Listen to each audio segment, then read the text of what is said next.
Buen Dios, buen Padre que estás en el alto cielo, te damos, Señor, inmensas gracias porque podemos estar un sábado más aquí junto con los hermanos para rendirte alabanza.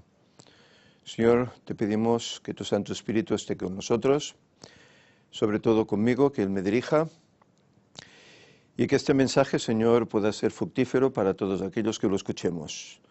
Ayúdanos, Señor, a hacer tu voluntad en este tu día santo, a acordarnos, tal como hemos cantado, de ese príncipe de paz que vino un día aquí para hacer esa conquista de ese ser humano que se había perdido.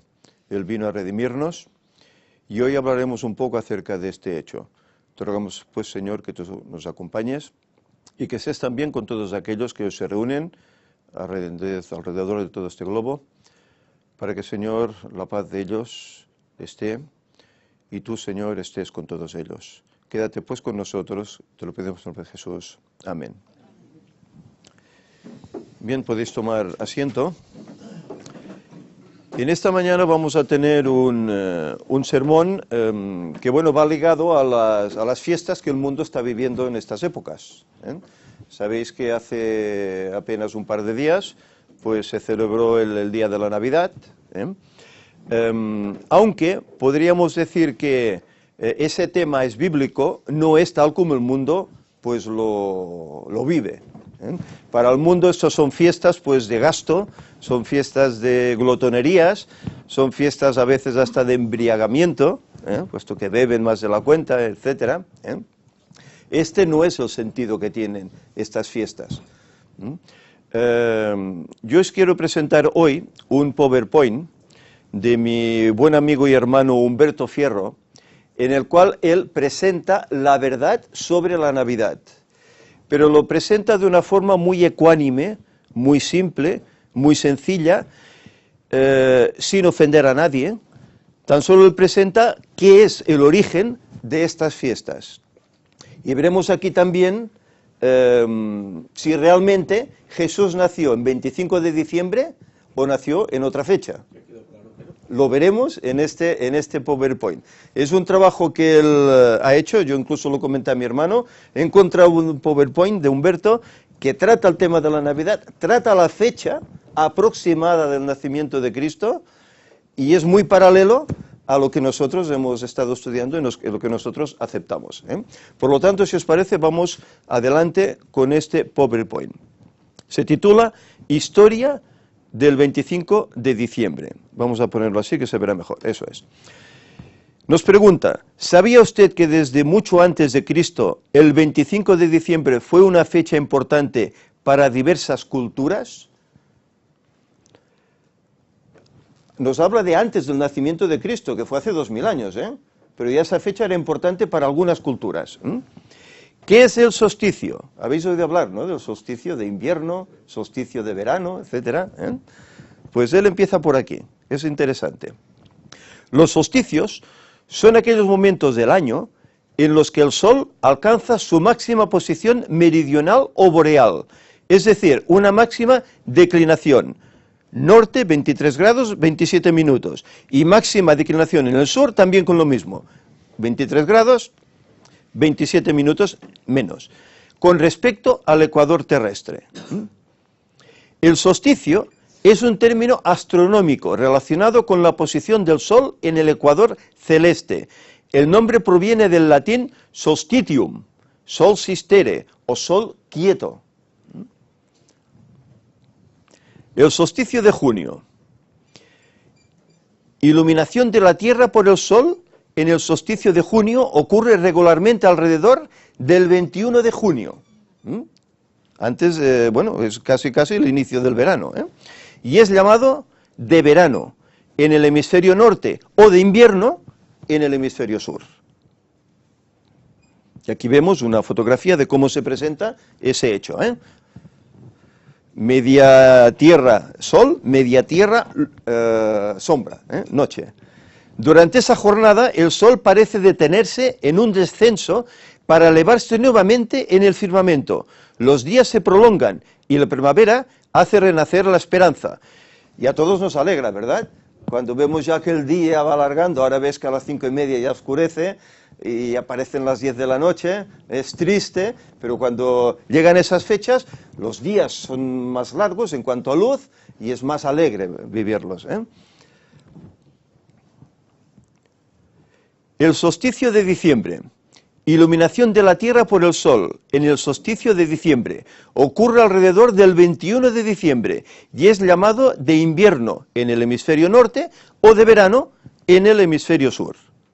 Es decir, que ahora nosotros estamos en invierno y hay zonas en el hemisferio sur donde ahora es verano. Argentina, etcétera, etcétera, diferentes países. En el Polo Norte el Sol nunca sale. Siempre se mantiene 23 grados bajo el horizonte. Es paradójico esto, Tradiciones. En Europa, ante la llegada de los solsticios y desde tiempos prerromanos, se han realizado diversas celebraciones rituales, encendiendo incluso hogueras. Eso no es nuevo, esto de San Juan y esas cosas no es nuevo. Aquí tenéis algunos ejemplos.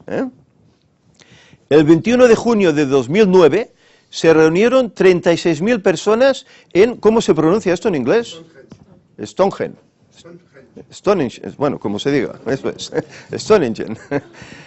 Un monumento de la Edad de Bronce, al suroeste de Inglaterra, para presenciar el solsticio y los primeros rayos del sol del día más largo del año. Esto es un monumento, no sé si lo habéis visto nunca en internet o habéis estado allí, no lo sé, es enorme, una especie de menhires, antes hablamos, que vamos a hablar de menhires, ¿no? Es una especie de menhires, algo que tiene como 100 metros o algo más de diámetro, es enorme, y allí, pues bueno, los druidas parece ser que hacían sus fiestas, sus sacrificios, etcétera, etcétera. Era un calendario del sol. Exacto, y aparte sirve también, parece ser como calendario. Eso está en Inglaterra. Vamos a ver qué más nos dice.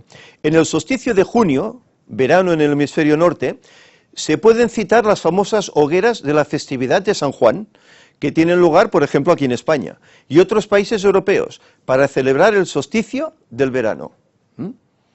Él aquí no nos va a decir ahora el porqué de estas hogueras, qué significaban, no lo va a decir. Estas provienen de festividades anteriores a la natividad del cristianismo, aunque actualmente celebren con ese nombre, se celebren con ese mismo nombre. Tenéis aquí diferentes fotografías. En el solsticio de diciembre, invierno en el hemisferio norte, se celebraba el regreso del sol, en especial en las culturas romana y la celta. A partir de esta fecha, los días empezaban a alargarse, y esto se asociaba a un triunfo del sol sobre las tinieblas, que se celebraba encendiendo fuegos. Esto eran las culturas antiguas. Para ellos era, pues, el sol había vencido a la tiniebla. Lo destacaban de esta forma. Posteriormente, la Iglesia Católica decidió situar en una fecha cercana, el 25 de diciembre, la Natividad de Jesucristo, dándole el mismo carácter simbólico de renacer de la esperanza y la luz en el mundo, y tratando así de solapar al mismo tiempo la festividad pagana previa. Es decir, que una festividad pagana que hizo la Iglesia Católica la reconvirtió en cristiana, por así decir. Persas, griegos, egipcios, fenicios, sirios, etcétera, celebraban en aquel día el parto de la Reina de los Cielos, la Virgen Celestial, y el nacimiento de su hijo, el Dios solar. ¿Habíais oído hablar de estas cosas? O sea, Mitra, Dionisos y algunos más. Hablaremos de ello. Como fecha de nacimiento el 25. Hablaremos de ello aquí. Sí, sí. Por ejemplo, mira, aquí lo tienes. Dionisos, o Baco, como también se le llama, en la mitología griega, era el dios del vino y el exceso. Hijo de Zeus y de la mortal Semele, hija de Cadmo, a quien los griegos llamaban el Salvador. Fijaros, nació de una virgen el 25 de diciembre, tal como decías. Lo mismo que Hércules. También ese día se celebraba el nacimiento de Adonis. ¿Cuántos dioses, Todos el 25 de diciembre, Vamos más. En la mitología clásica, Dionisio, en griego antiguo Dionysus, es el dios del vino, inspirador de la locura ritual y el éxtasis, y un personaje importante de la mitología griega, aunque los orígenes geográficos de su culto son desconocidos. Casi todos los mitos le presentan como extranjero.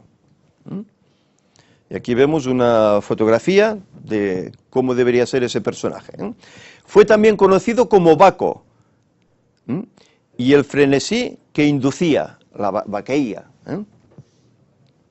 Es el dios patrón de la agricultura y el teatro. También es conocido como el libertador, Eleuterio. Hay personas que se llaman Eleuterio, ese nombre existe hoy. Liberando a uno de su ser normal mediante la locura, el éxtasis o el vino. Las bacanales. Las bacanales, que luego los romanos utilizaban tanto. Los egipcios fijaban la preñez de Isis, la Virgen Reina de los Cielos, en marzo, y el parto de Horus a fines de diciembre, en esa fecha también.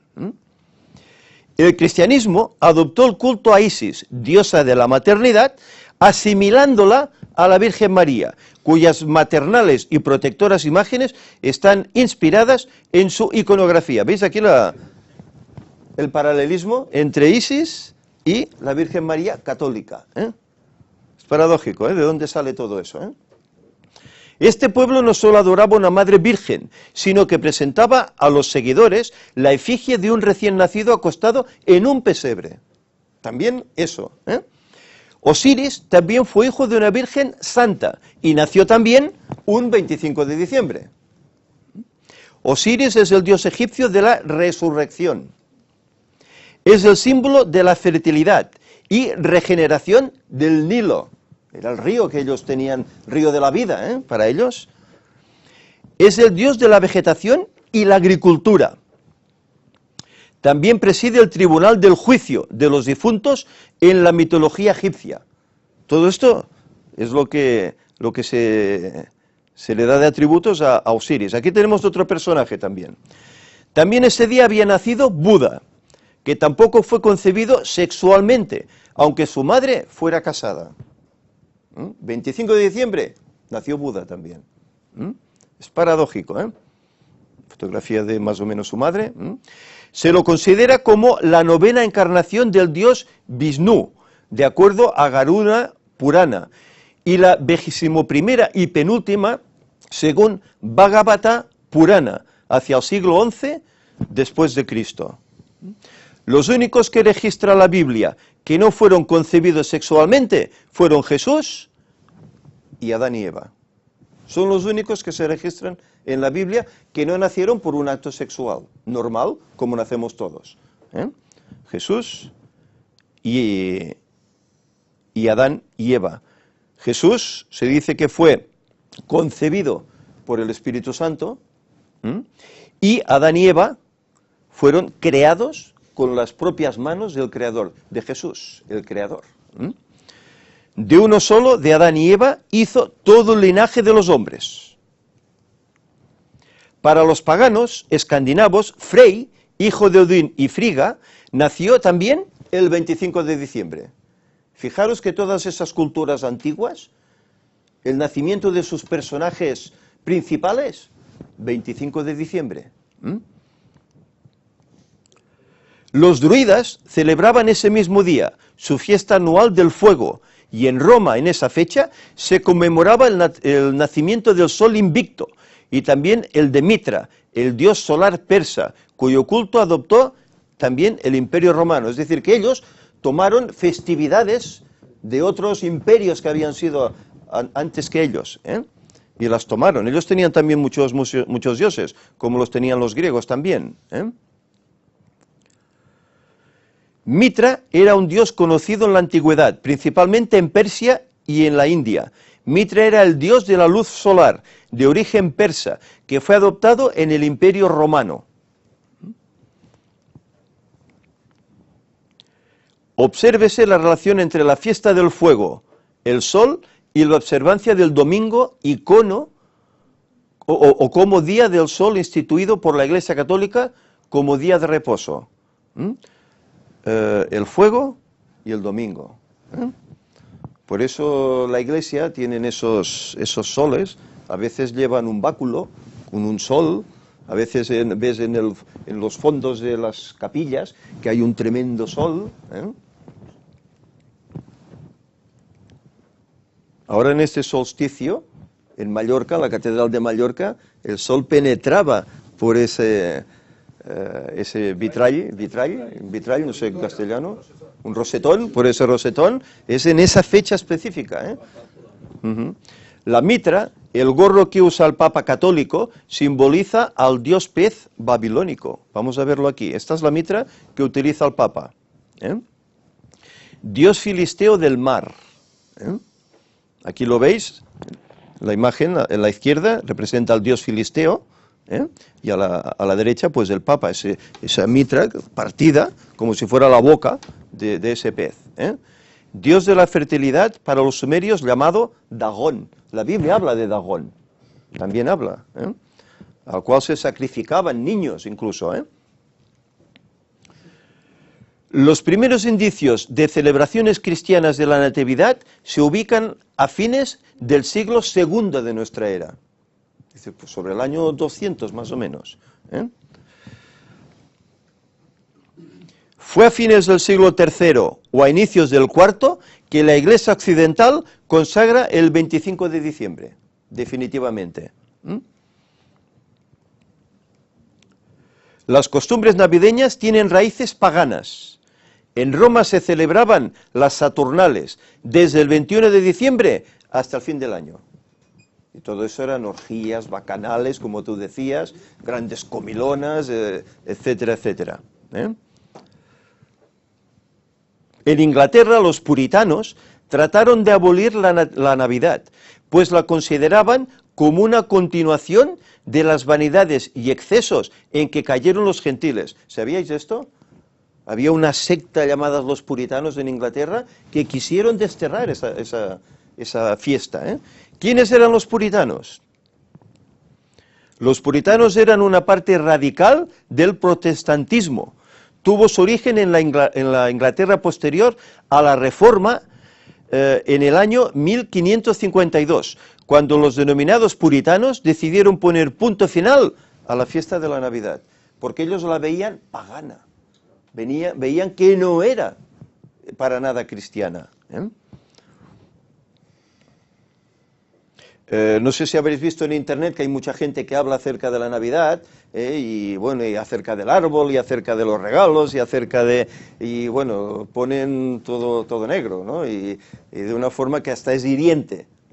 Me gusta porque el enfoque que da este hermano es distinto. Él lo suaviza, exacto, él lo suaviza, presenta la problemática pero más suave, sin intentar ofender a nadie, pero que la gente se dé cuenta de lo que está aceptando como verdad, sin serlo. Por el contrario, dice, los símbolos paganos más conocidos y universales de la Navidad son, sin duda alguna, el árbol, el famoso pino navideño y el trineo de Papá Noel, arrastrado por los ciervos. El árbol de la Navidad.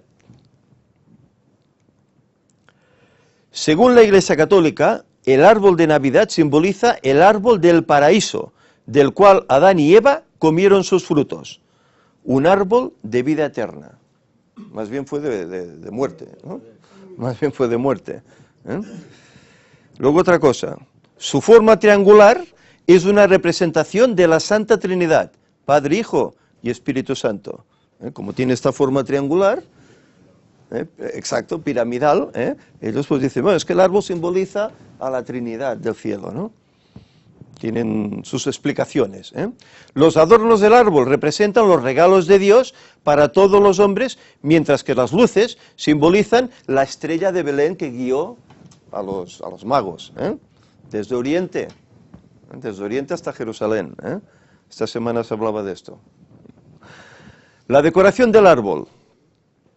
Las oraciones que se realizaban durante el Adviento se diferencian por un color determinado y cada uno simboliza un tipo. El azul, las oraciones de reconciliación. Estos son los objetos que se decora el árbol. Unos son azules, que significa reconciliación, ¿eh? Luego está los colores en plata, que simbolizan agradecimiento, ¿eh? Luego está el color oro, que significa alabanza, y el rojo, ¿eh? Que significa peticiones, ¿eh? Esto según la Iglesia Católica siempre, ¿eh? No es que sea la realidad, ¿eh? Son supersticiones que veremos cómo tienen, ¿eh? Origen alternativo según algunas iglesias cristianas. Según la Iglesia Evangélica y otras iglesias cristianas, el 25 de diciembre es la fecha observada por los paganos de la antigüedad, como el día del nacimiento del Hijo de la Madre de los Cielos, asociada con Nimrod y el dios del sol. Es decir, esto viene ya de Babilonia, por así decir, ¿eh? Allí donde estuvo Daniel con sus amigos, ¿eh? Semiramis y sus seguidores sostenían que en el 25 de diciembre un árbol siempre verde brotó durante la noche de un tocón seco en Babilonia y que Nimrod volvería secretamente todos los años a la misma hora para dejar presentes en ese árbol. Esas eran las costumbres que ellos tenían, ¿eh? Estas iglesias consideran que ese fue el comienzo de lo que ahora se celebra como Navidad. ¿Cuál es la tradición histórica del árbol de la Navidad? Numerosos estudios han situado las raíces del árbol de Navidad en la época de los romanos, pero lo cierto, aunque parezca mentira, es que hay que remontarse a épocas mucho más anteriores a los romanos. Así eran los antiguos egipcios, quienes celebraban los fines de año con una ceremonia en la que era común llevar una penca, es una rama de palma de 12 hojas, una por cada mes del año. Con todas ellas se realizaba una pirámide y se quemaba en honor a los dioses. Una pirámide, ¿eh? Ellos usaban mucho estos símbolos, ¿eh? No obstante, el árbol de Navidad, tal y como hoy lo conocemos, tiene su nacimiento en Alemania, mucho más para acá, ¿eh? Todo sucedió un día de Navidad, de la primera mitad del siglo VIII. San Bonifacio, habéis oído hablar tal vez de él, ¿no? Un misionero británico se encontraba predicando un sermón para convencer a los druidas alemanes de que el roble no era sagrado. Ellos adoraban ese árbol, ¿eh? Le dijo, este árbol no es sagrado, ¿eh? Y quiso convencerles, ¿eh? Pero pasa algo, ¿eh? En ese momento, un roble cayó destrozando todos los arbustos y árboles más pequeños que encontró a su paso. Del desastre consiguió salvarse un pequeño abeto. Caramba, ya lo tenemos, ¿eh?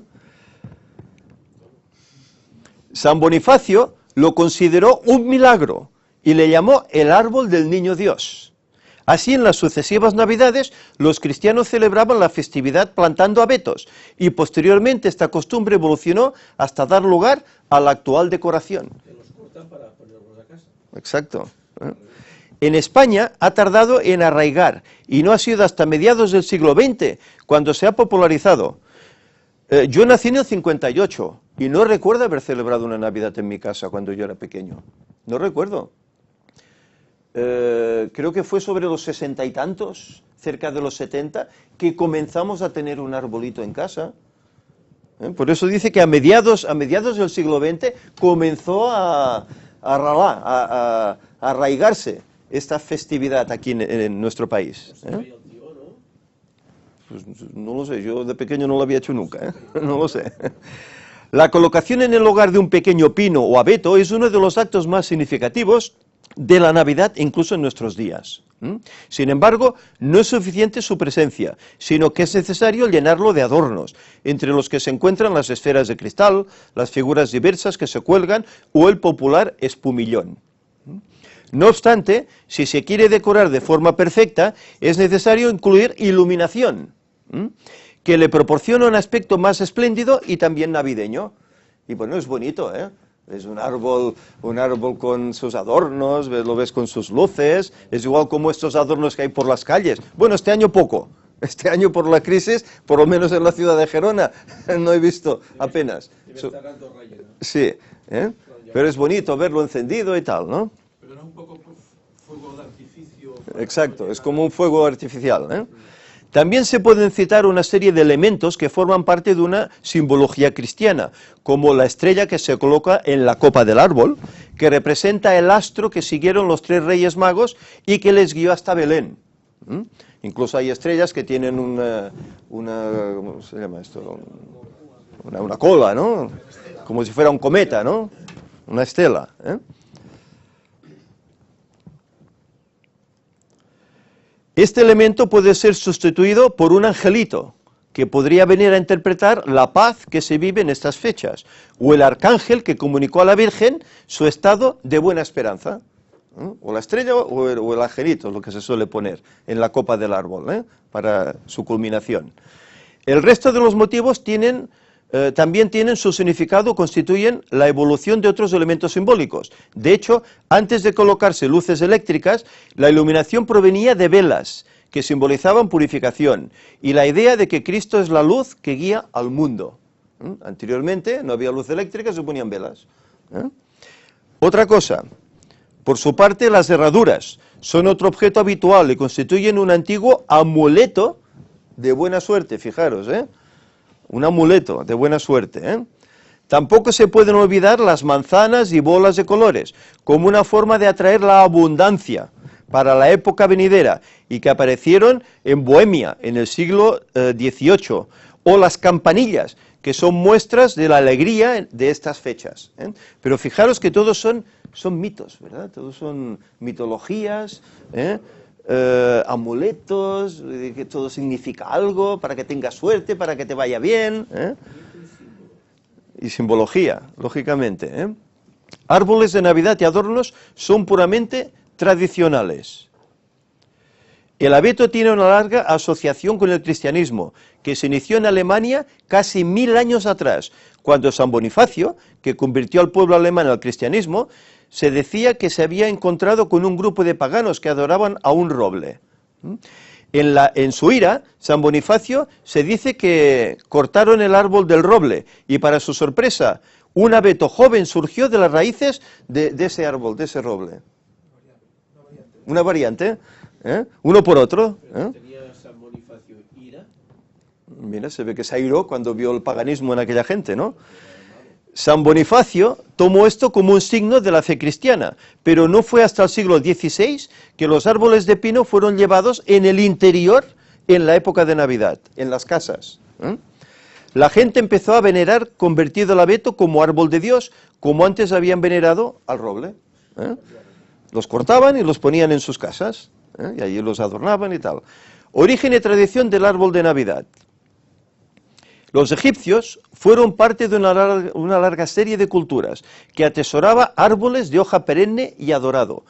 Cuando llega el solsticio de invierno, llevaron la palma datilera, hojas verdes, en sus hogares para simbolizar el triunfo de la vida sobre la muerte. Es decir, que el árbol, ese tipo de árbol, ellos lo hacían con palmas de palmera, ya los egipcios lo tenían, y que viene de tiempo. Los romanos celebraban el solsticio de invierno con un festival llamado Saturnalia, en honor a Saturno, el dios de la agricultura, que decoraban sus casas con hojas verdes y las luces e intercambiaron regalos, daban monedas para la prosperidad, el viaje de pasteles para la felicidad y las luces de una luz por la vida. Siglos atrás, en Gran Bretaña, en los bosques, sacerdotes llamados druidas utilizaban árboles de hoja perenne durante los rituales del solsticio de invierno. Los druidas utilizan el acebo y el muérdago como símbolos de la vida eterna, y las ramas de hoja perenne lugar en las puertas para alejar los malos espíritus. Es como todos son... Sí. Todos son supersticiones y cosas así, Mercados de Navidad. A mediados del siglo XVI, los mercados de Navidad se establecieron en las ciudades alemanas. Fue su origen, aquí en Europa. Esto con el fin de proporcionar todo, desde regalos, comida y las cosas más prácticas, como un afilador para afilar, el cuchillo para cortar incluso el pavo de Navidad. Pobres pavos. En estas ferias, los panaderos hicieron en forma de pan de jengibre y adornos de cera para las personas que lo compraran como recuerdo de la feria y llevar a casa para colgar en sus árboles de Navidad. Aquí tenemos algún tipo de ejemplos. Galletas, estas galletas, bueno, las hemos visto, ¿no? Diferentes objetos. El árbol de Navidad se explica a menudo como una cristianización de los paganos. Y aquí vemos un árbol especial. Árbol de Navidad hecho con 1000 botellas de cerveza. Estatua del árbol de la Navidad. Dicho árbol es el ganador de un concurso de diseño patrocinado por la empresa de cervezas Heineken, la verde, la botella verde, y está hecho con 1000 botellas de cervezas de dicha empresa. Forma piramidal. Eso es el ejemplo de un árbol muy sagrado, ¿no? Exacto, sí, sí, lo tenían como tal. A finales de la Edad Media, alemanes y escandinavos colocaron árboles de hoja perenne dentro de sus hogares o fuera de sus puertas para mostrar su esperanza en la primavera próxima. Nuestro árbol de Navidad de hoy evolucionó de estas tradiciones tempranas. Aquí tenemos diferentes formas, las palmeras, cómo fueron evolucionando. La leyenda cuenta que Martín Lutero comenzó la tradición de decorar los árboles para celebrar la Navidad. Martín Lutero, el reformador. Una nítida víspera de Navidad, alrededor del año 1500, estaba caminando por bosques cubiertos de nieve y estaba impresionado por la belleza de un grupo de pequeños árboles de hoja perenne. Cuando llegó a casa, se creó un pequeño abeto en el interior para poder compartir esta historia con sus hijos. Sus ramas, espolvoreado con nieve, brillaban bajo la luna. Se decoró con velas, que encendió en honor del nacimiento de Cristo. Esto Martín Lutero, el gran reformador. La tradición del árbol de Navidad más probable es que llegó a los Estados Unidos con las tropas de Hesse durante la Revolución Americana. Es decir, esto debe hacer 200 años, poco más. O con los inmigrantes alemanes a Pensilvania y Ohio. Mi inglés es ir por casa. Añade el historiador Robson. La explicación a esta dicotomía es muy sencilla. Diccionario de español. Dicotomía es la división de una cosa o una materia en dos partes o grupos, generalmente opuestos entre sí.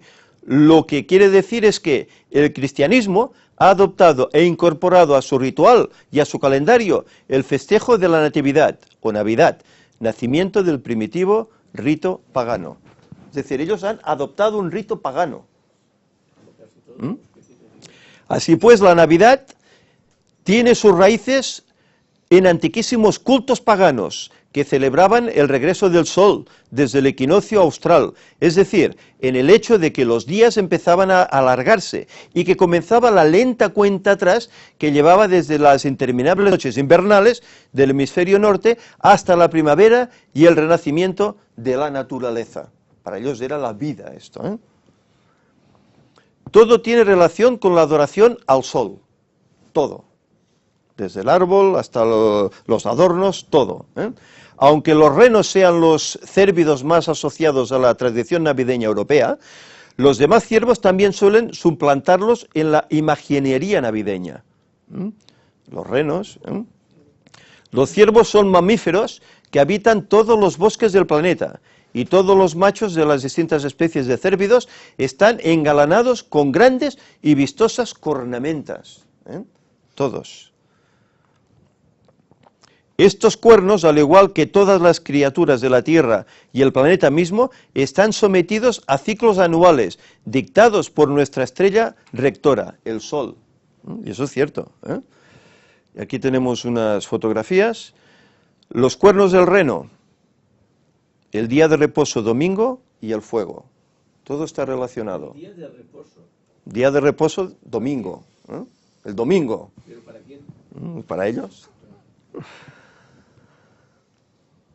En el siglo III, Tertuliano, quien fue cristiano y abogado, de los años 150 al 225, para esa época ya habían muerto los apóstoles, protestó contra la costumbre de adornar las casas con guirnaldas de flores, pues esa era la misma forma en que lo hacían los paganos. Es decir, él protestó, viendo que eso no podía ser cristiano.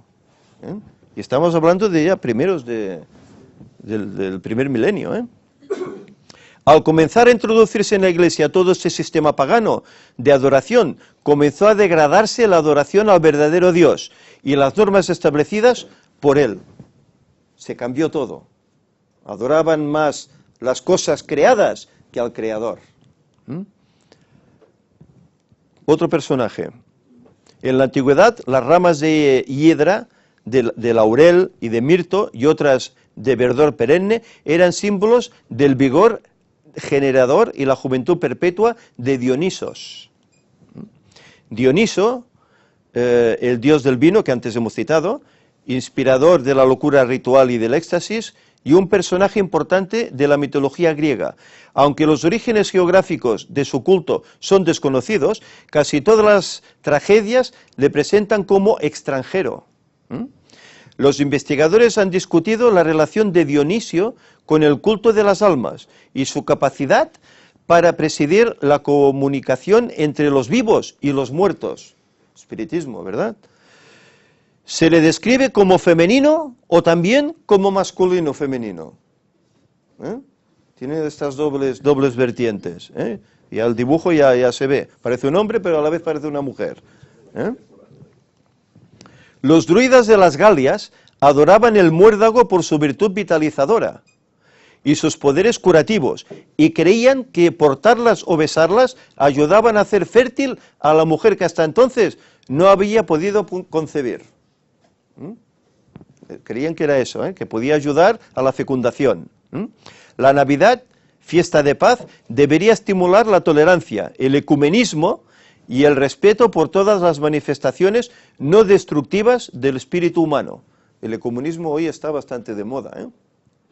Estos viajes que está realizando el Papa, no solo en Inglaterra, sino en países islámicos, en Israel, en India, etc. El ecumenismo se refiere a toda iniciativa que apunte a una mayor unidad o cooperación entre las confesiones cristianas. Y recordemos que Apocalipsis menciona que todas las iglesias, tanto cristianas como no, se unirán en una. Solo habrá unos que no se unirán, los que guardarán los mandamientos de Dios, incluyendo el sábado. ¿Por qué Jesús no pudo haber nacido en diciembre? Hemos visto que toda esa cantidad de dioses, budas, etcétera, etcétera, nacieron el 25 de diciembre. Pero ahora bien, ¿Jesús realmente nació el 25 de diciembre? ¿Por qué no puede haber nacido? Si nos lo planteamos. Vamos a verlo. Es notorio, según el relato bíblico, que Jesús no nació en invierno, porque el texto de Lucas 2.8 dice: había pastores en la misma región que velaban y guardaban las vigilias de la noche sobre su rebaño. Había pastores, pero en invierno no hay pastores. Los pastores estaban por consiguiente en el campo con sus rebaños, a la intemperie, y esto sería imposible el 25 de diciembre. Allí tienen un clima parecido al nuestro, grandes heladas, frío intenso. Entonces los pastores ya, antes de que comience esas fechas, ya retiran el ganado, los rebaños. Recordemos que en el hemisferio norte el invierno comienza el 21 de diciembre y en el hemisferio sur empieza el verano. Esto es destacable lo que el hombre apunta aquí en este relato. Los estudios de las costumbres de las tierras bíblicas muestran que los pastores en Palestina traían sus rebaños del pastoreo en el campo a los rediles siempre antes del 15 de octubre, nunca después, porque luego el clima se endurecía. Y aquí tenemos algunas fotografías de cómo pueden ser los rediles que ellos tienen. Note que el redil, o sea, el corral, siempre estaba cerca de sus casas para proteger las ovejas de los depredadores, los lobos y otros. Durante el verano les albergaban suficiente comida, de ellas dependía el sustento de los israelitas, de los rebaños. Por eso la mayoría de ellos eran pastores, agrícolas y pastores.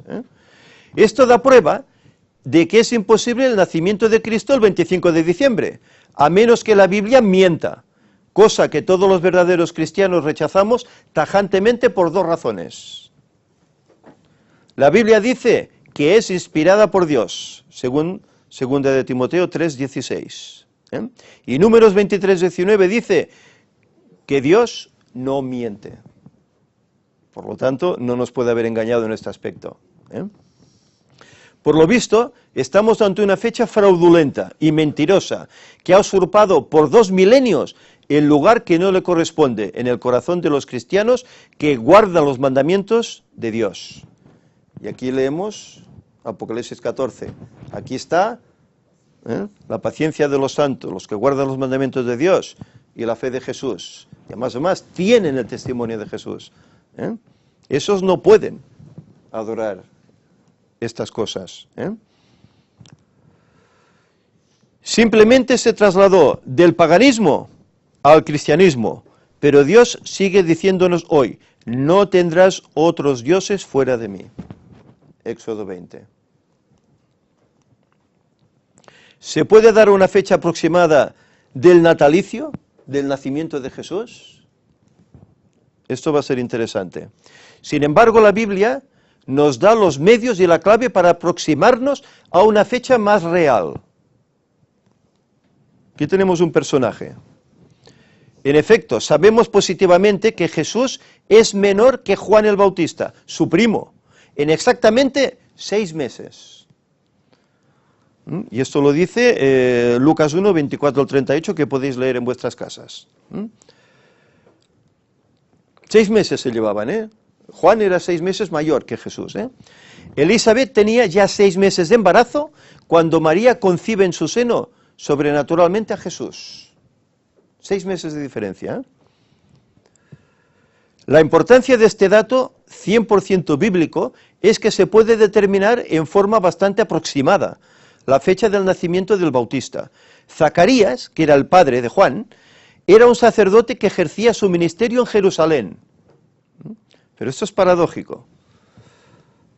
Por eso las cosas antiguas son para nuestra enseñanza. El ritual judío establecía que cada sacerdote tenía un tiempo definido del año en que serviría en el templo. No estaría definitivamente siempre, sino tenía un periodo en el que iba a oficiar en el templo. Primera de Crónicas 24 encontramos las 24 órdenes o turnos sacerdotales que el rey David les repartió por turnos en su ministerio. El rey David repartió a los sacerdotes unos turnos, porque había muchos, pero no todos oficiaban el mismo momento, sino que iban por turnos semanales. Este dato es ratificado por el escritor historiador judío Fabio Josefo, quien en su libro Antigüedades de los Judíos dice que cada uno de estos turnos de servicio duraban una semana y que después de 6 meses cada sacerdote repetía su turno sirviendo en total 2 veces al año. Cada 6 meses, una semana, exacto, trabajaban 15 días al año, repartido en 2 semanas. Lucas 1.5 dice que Zacarías era del grupo de Abías, y esto está en Primera de Crónicas 24.10. Dice que Abías era la 8ª orden. No sé si habéis oído estas cosas. Cada orden ministraba en el templo una semana, y luego le tocaba el turno a la otra orden, y así sucesivamente. ¿Cuándo empezaba la primera orden? La primera orden empezaba el primer mes judío, que era el mes de Nisán, el mes que salieron de Egipto. En nuestro calendario corresponde marzo-abril. Ahí empezaba a actuar la primera orden, y él era de la 8ª. ¿Cómo podemos sustentar esta fecha? Los israelitas demoraron junto al monte Sinaí 1 año, mientras se construía el santuario, y una vez terminado, el Eterno dijo a Moisés, en el primer día del primer mes, Abib, o Nisán, lo que corresponde a fines de marzo o principios de abril nuestro, harás levantar el santuario, la tienda de la reunión, harás llegar a Aarón y a sus hijos, vestirás a Aarón y lo ungirás y consagrarás para que sea mi sacerdote. Después acercarás sus hijos y los ungirás como ungiste a su padre y serán también mis sacerdotes. Ahí empezaron este tipo de orden. Quiere decir que la orden de Abías, que era la octava, ministraba 8 semanas después del primer mes. Esto sería entre los meses de mayo-junio. En el calendario hebreo sería el mes de Sivan. ¿En qué meses estaba ministrando Zacarías? Ahora sabemos que Zacarías estaba ministrando en el templo entre el mes de mayo-junio. Mayo-junio. Una semana solo, Lucas 1:8. Pero aconteció que mientras Zacarías ejercía su ministerio sacerdotal delante de Dios, según el orden indicado a su grupo, conforme a la costumbre del sacerdocio, fue escogido por sorteo para entrar al templo del Señor y quemar incienso. Y así durante una semanita. Notemos que mientras estaba en su turno sacerdotal, Zacarías, entre el mes de mayo-junio, el ángel del Señor le dijo: Isabel, tu esposa, dará a luz un hijo. Es decir, que Juan el Bautista nacería 9 meses después de ese mayo-junio, porque él regresó a su casa, y ahí es cuando concibió su mujer. Si sumamos 9 meses a partir de mayo-junio, tenemos entonces que Juan el Bautista nació ¿cuándo? ¿Cuándo? En marzo, principio de la primavera, en marzo. Si Juan el Bautista nació en marzo, ¿en qué mes nació Jesús? Son 6 meses, ¿no? Ya sabemos cuándo nació Juan el Bautista. Ahora veamos qué más nos dice la Escritura, porque hay más cosas. Lucas 1:26. Y al 6.º mes, el ángel Gabriel fue enviado por Dios a una ciudad de Galilea llamada Nazaret, a una virgen desposada con un hombre que se llamaba José, de los descendientes de David, y el nombre de la virgen era María. Y entrando el ángel le dijo: Salve, muy favorecida, el Señor está contigo, bendita eres tú entre las mujeres.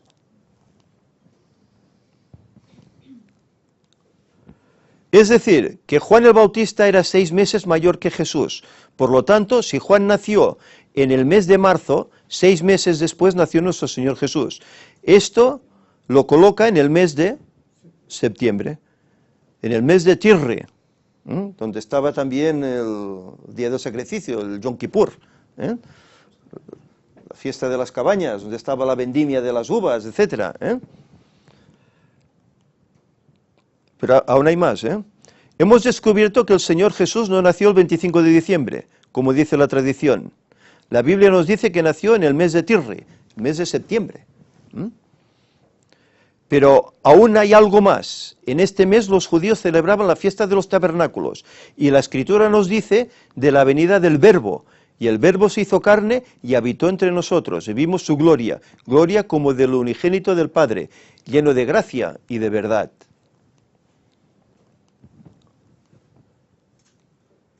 La palabra habitó se dice en griego skeno y significa tabernaculizó, es decir, puso su tabernáculo, su vivienda, por así decir, entre nosotros.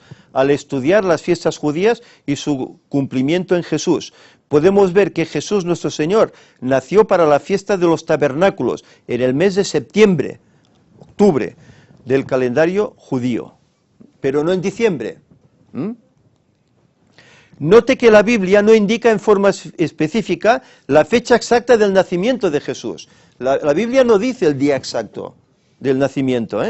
La fecha del año corresponde a esa clase, era el octavo en orden, de acuerdo con Primera de Crónicas 24:10. Y a veces pensamos, ¿y para qué está escrito eso, no? ¿Y por qué el Señor dejó ese registro de las órdenes sacerdotales? Pues mirad, es decir, entre el 27 del mes Iyar y el 5 de Sivan, que es nuestro calendario, equivalen a la semana del 1 al 8 de junio. Después de esta semana, Zacarías debió quedarse a ministrar por 7 días más, porque era obligación de todos los sacerdotes prestar servicio conjunto en las grandes fiestas religiosas, Pentecostés en este caso. Cuando cumplió su ministerio de 15 días, volvió a su casa en Hebrón, ciudad de la montaña de Judá, distante a 45 kilómetros al sur de Jerusalén. Y ese trayecto lo hacían pues andando o en borriquillo. en las montañas de Judea, y su esposa entonces concibió. Ahí quedó embarazada. Cuando regresó, según esos antecedentes, Juan fue engendrado a mediados del mes de junio, entre el 16 y el 19 del mismo mes. Por lo tanto, nació 9 meses después, a mediados del mes de marzo. A mediados del mes de marzo. Por lo que nos dice Lucas 1, 26, 36, sabemos que Jesús era menor que Juan en 6 meses. Recuerden, si añadimos 6 meses a partir de marzo, veremos que la fecha del nacimiento de Jesús corresponde a mediados del mes de septiembre, entre el 16 y el 19, dice él. Fecha que está en consonancia con el relato bíblico de los pastores y sus rebaños en el campo, porque evidentemente no era invierno, sino comienzos del otoño en el hemisferio septentrional. Y esto concuerda bastante con lo que realmente pudo haber sido, a mediados de septiembre. Ahora bien, vosotros sabéis que hay un día específico en el cual han sucedido muchas cosas en este mundo, comenzando por las Torres Gemelas, siguiendo por los atentados de Madrid y otros en otros lugares, día 11. ¿Por qué el 11? Estas cosas. ¿No será tal vez que en vez de nacer entre el 16 y el 19 nació el 11? Y el diablo imita ese día para destruir. ¿Qué significa el 11? Es muerte, ¿no? Aprobado por ley divina, y el 9 de septiembre sería juicio. Exacto. Pues podría ser que fuera el 11, lo que en Cataluña tenemos la diada, ¿no? El 11 de septiembre. Pero, más o menos por estas fechas, pero en septiembre es cuando Jesús nació, no en diciembre. Por lo tanto, ese 25 de diciembre es falso, porque en esas fechas se están adorando a los dioses antiguos, a tantos como hay. Entonces, si Jesús no nació en diciembre, resulta muy extraño que la cristiandad recuerde su natividad en una fecha que no corresponde para nada con la verdad. Y nos llamamos cristianos. La historia, sin embargo, nos da la respuesta a esta infamia. El 25 de diciembre era el día en que los paganos celebraban el nacimiento de su dios solar, conocido en las diferentes culturas con distintos nombres, como Osiris, Horus, Júpiter, Zeus, Baal, Zoroastro, Saturno, Baco, Adonis, Hércules, Mitra, Tamuz, etc. Tantos como hay, ¿verdad? ¿Por qué las religiones paganas adoraban al sol? La religión pagana tomaba al sol como fuente de la vida. Como la noche más larga sucedía alrededor del 21 de diciembre, y desde ahí poco a poco la noche se acortaba, se adoptó desde los ritos babilónicos la costumbre de celebrar el 25 de diciembre, el nacimiento del dios sol, fuente de la vida, el sexo y la fertilidad. Es decir, viene de muy antiguo esto, ¿eh? Esto no lo inventó la Iglesia Católica, ella lo ha transformado. James George Fraser, en su libro La rama dorada, dice: la época invernal era cuando todos los dioses solares, desde Osiris hasta Júpiter y Mitra, celebraban su cumpleaños. ¿En la Biblia habéis leído alguna celebración de cumpleaños? ¿De Jesús, de algún discípulo? ¿Es que no? No hay ni un solo registro. Solo hay el registro de algún rey egocéntrico que quería, como Herodes. Herodes celebró su onomástica. Él sí, pero porque era quien era, ¿no? Pero los cristianos no celebraban su cumpleaños. Por eso esa fecha no ha quedado registrada. Porque, ¿qué haríamos? Sigamos leyendo, lo veremos. En el siglo V, a medida que los paganos se convertían al cristianismo, estas costumbres paganas se iban introduciendo en la Iglesia de Roma, de tal forma que sus líderes, no pudiendo combatir estas prácticas, las cristianizaron, sustituyendo al dios solar por Jesús. Ya está arreglado. Ocultando de esta forma a los creyentes la verdadera fecha de la natividad, sustituyéndola por tradiciones paganas, ajenas a la verdad del Evangelio bíblico. Septiembre debe tener para nosotros una nueva connotación, sabiendo que Cristo nació en este mes. Y esto a prueba de contradictores. Es decir, hemos visto cómo la Biblia demuestra que fue en ese momento. Como usted se habrá dado cuenta, es de suma importancia que prestemos atención a la palabra de Dios, ya que de ello depende nuestro destino y felicidad eterna. Pues desde el Edén surgido aquella corriente de contradictores a la Biblia, de Dios, que mientras Él dice morirás, ellos dicen no moriréis, siguiendo las ideas del diablo. El diablo siempre ha engañado y siempre se ha buscado de gente, de imperios, de iglesias que sigan sus caminos. Y el mundo está plagado de todas esas falsedades. Pero el diablo realmente está detrás de todo esto. Por lo tanto, hasta aquí llega este PowerPoint, en la que termina pues dándonos una bendición y diciéndonos que ojeemos su página, Todos Jesús. Mirad esta página, veréis que hay cosas muy buenas, temas muy buenos. José, perdón. De alguna manera, habría dos maneras de explicar la razón por la que se eligieron esas fechas. Una razón, no sé si lo he entendido bien ahí la última parte, pero bueno, voy a mi punto de vista. Una razón sería que la Iglesia decide que sea esa fecha, por razones que nosotros no... inconfesables, por ejemplo. Sí. O que, de alguna manera, los pueblos, la gente, lo popular, prevalece. O sea, lo popular... O sea, el cristianismo tardó en implantarse en la gran mayoría de la gente. Entonces la gente, el pueblo, era muy remisa a abandonar sus costumbres, o sea, sus fiestas populares. Claro, pero cuando los dirigentes las imponen, el pueblo ¿qué hace? Se somete y acepta. ¿No? Salvo unos pocos, como hemos visto aquí, Fabio Josefo, etcétera, que se rebelaron, dijeron, no, esto es pagano, esto no forma parte de la verdad bíblica, pero son una minoría. La gran mayoría, pues, acepta lo que el populacho, por así decir, dice, ¿no? O sea, normalmente el populacho, digamos, entre comillas, impone su ley exacto. Seguir con las tradiciones antiguas. Exacto. Lo que pasa es que la Escritura nos dice que si queremos gozar de la eternidad con el Señor, tenemos que ser fieles a sus requerimientos en la Biblia. Fieles. Y no poner una cosa por otra. Ellos lo que hicieron fue poner tradiciones humanas, doctrinas de hombres, en lugar de la doctrina bíblica, la doctrina de Dios. Y se creían que así se salvarían. No. Así serán como ese jugo de la uva que al final se pisará en el lagar. La fecha es importante también. Claro, Hay que descubrirla. Claro. Lo que pasa es que, mirad, igual, nosotros no observamos el domingo, pero, bueno, porque la sociedad hace, nosotros también hacemos fiesta el domingo, salvo excepciones. Yo a veces he trabajado en domingo, me ha tocado, ¿no? Pero por regla general hacemos fiesta. Eso no quiere decir que celebremos el domingo. Pero, ¿sabéis? Ellen White dice que el domingo, por ejemplo, se podría utilizar para hacer un trabajo misionero, en favor de las almas que no conocen la verdad.